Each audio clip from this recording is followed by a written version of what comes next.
In today's YouTube video, I'm going to be giving you 5 big mistakes that you are making with the Phantom in Valorant. The Phantom is a fantastic weapon, but there are often 5 common mistakes that you'll make that are completely destroying the way you aim with it. And today, it's going to help you out to improve with it and actually get better. So if the video does help you out, be sure to drop a like on it and subscribe for more tips and tricks videos exactly like this. And without further ado, let's get straight on into it. The first big mistake that you're making with the weapon is not tap firing it. Often people think with the Vandal, tap firing is the meta, which it often is. And people often think with the Phantom, because it's more of a controllable weapon, that you actually are able to spray a lot more.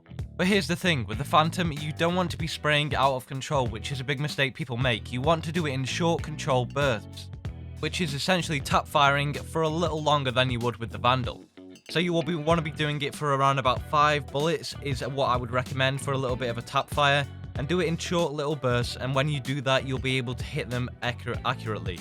Now why is this effective? Well, it's 10 times better than spraying at long range. Now bearing in mind this strategy is mainly going to be used when you're going to be at a medium to long distance range. If you're up close, spraying is a fantastic weapon fantastic strategy to use, because you are able to hit all the shots realistically very accurately with the Phantom. But long range and short and medium range, you definitely want to be using that tap firing method in a little burst fashion.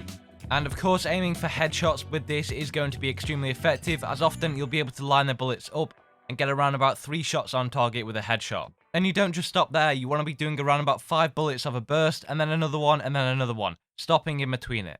Next big mistake people make with the Phantom is not playing to their strengths. With the Phantom, you are often going to be perfect for medium and close range. At long range, you do still have some effect, but compared to a Vandal is a lot more effective at that long range distance. Of course, at the end of the day, it comes down to who has better aim with that weapon. However, a Vandal with the same amount of aim compared to a Phantom player who is on a similar level to them, the Vandal is going to win at long range. You can still peak long range angles with the Phantom. However, I would highly recommend taking it into account with a mental note that you are at a disadvantage and that you shouldn't be peeking it for too long.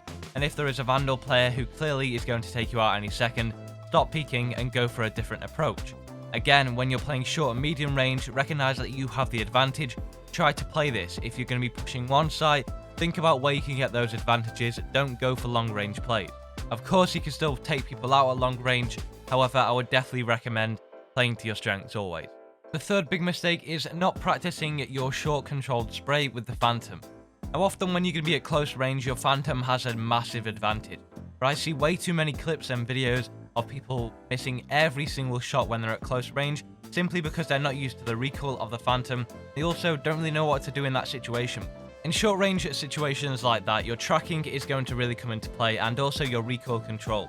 How quickly you're able to react to them is a big factor too. So you want to be practicing those situations. A lot of people only go for medium and long range shots with the Phantom in the practice range because realistically it's the only thing they can practice in that way. But I would recommend heading into aim lab and practicing your short range engagements, because when you're going to be spraying with that Phantom, while you do have a massive advantage, a lot of people do tend to choke their shots simply just because they're not used to that situation. The main reason behind this probably is because the Vandal is so inaccurate at close range, it probably makes up for that potato aim that you're going to be having. Whereas with the Phantom, when you have a controlled weapon, really where you are going to be aiming is where it's going to shoot, and if you have bad aim at close range engagements, you're not going to be landing those shots. The fourth big mistake is getting those 130 damages where you don't take the player out and they take you out. Unfortunate, isn't it? If you are a Phantom player, you will of course heard of the 130 meme. How'd you get around this? Well, simply get better, get good, and hit your headshots more. And the final mistake is going to be your lack of game sense / map knowledge is holding your aim back. And this is quite a crazy one for some people, because surely no way game sense and map knowledge can be related to aim, but they are.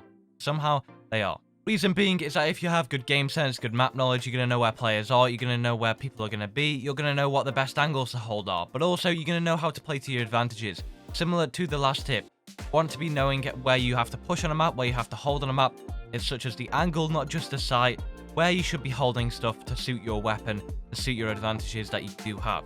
Really, map knowledge goes in hand with game sense, so you want to be transferring that over to your Phantom. If you're a former Vandal player, then obviously it's going to be very different, because longer angles work for the Vandal, and shorter angles and medium angles work for the Phantom.